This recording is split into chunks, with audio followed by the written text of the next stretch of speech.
What's that? Where are we going? Oh. Right here on this number. Okay. Just tell me when we're ready. Yep. So first, Deputy Secretary Landau is going to give a few remarks. Here you go. Thank you very much, and thanks, ladies and gentlemen, for coming out here this afternoon. The Deputy Secretary of Homeland Security and I just met with this first flight of South African refugees to arrive in our country pursuant to the President's executive order about certain egregious actions in South Africa.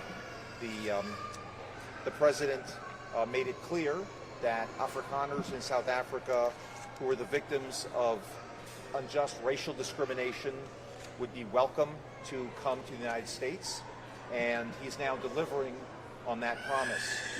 The Deputy Secretary and I just spoke to some of the folks who arrived on this flight, and they tell quite harrowing stories of the violence that they faced in South Africa that was not redressed by the authorities, by the unjust application of the law. The United States, as we were proud to say, stands for equal justice under law, and the fair and impartial application of the law. And again, this is a group that has not experienced that and has, to the contrary, experienced violence and really fear for their lives in South Africa. They were really subject to very serious, egregious, and targeted threats. And we wish them well in their journey of the United States.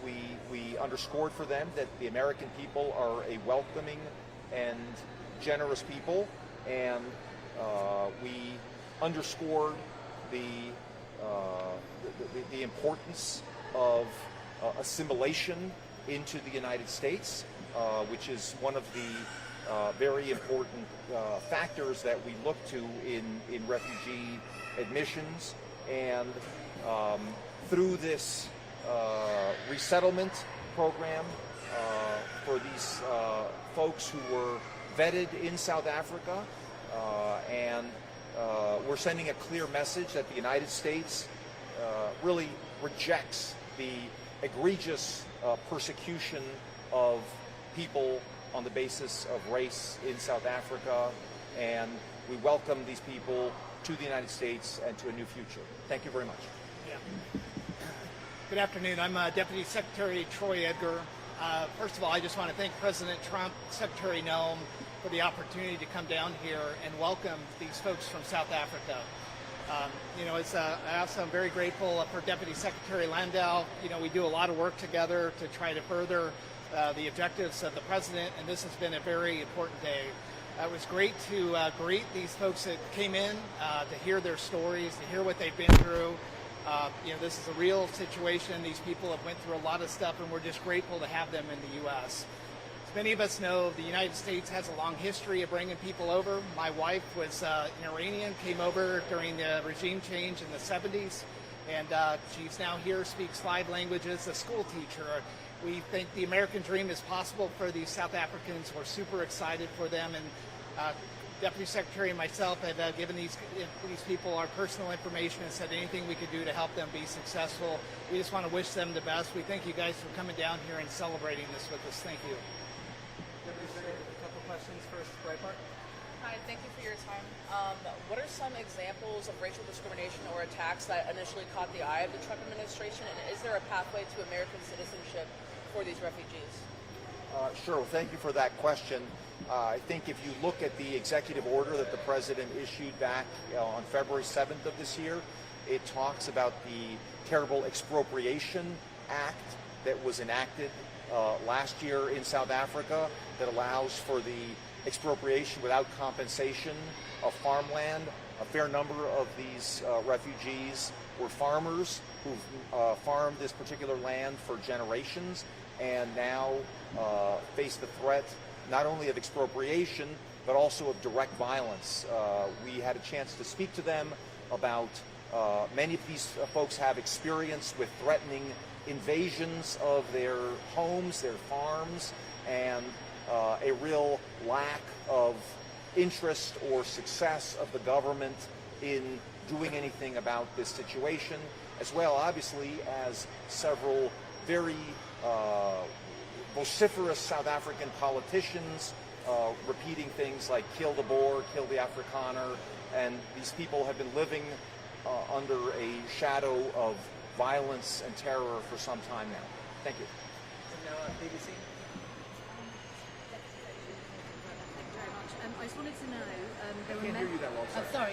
from the BBC.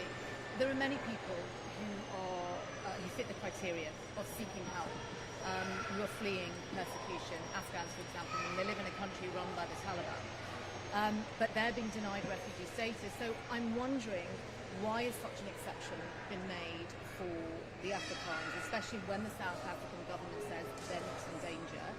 And are you going to open up the refugee settlement program for others? Thank you for that question. I think you may recall that on the president's first day in office, on January 20th of this year, he issued an executive order that paused U.S. refugee programs that had been going at record levels under the prior administration and had brought in people that we were not sure had been carefully vetted for national security issues, and put a pause on the refugee admission program in general. That pause, of course, was subject from the very beginning to exceptions where it was determined that this would be in the interest of the United States. Some of the criteria are making sure that refugees did not pose any challenge to our national security and that they could be assimilated easily into our country. So the president on February 7th issued an executive order about the egregious conditions in South Africa, and all of these folks who have just come in today have been carefully vetted pursuant to our refugee standards, and whether or not the broader refugee programs for other people around the world will be lifted is still an ongoing consideration. But again, the president has recognized the dire situation of this particular group of people, and again, they went through the process. It is not surprising, unfortunately, that a country from which refugees come does not concede that they are refugees, and unfortunately, the South African government has not done what we feel is appropriate to guarantee the rights of these citizens to live in peace with their fellow South Africans, which is why, under our domestic law, they were given refugee status. Thank you very much. Thank you very much. How many people have come? How many people have been brought over? Release the number?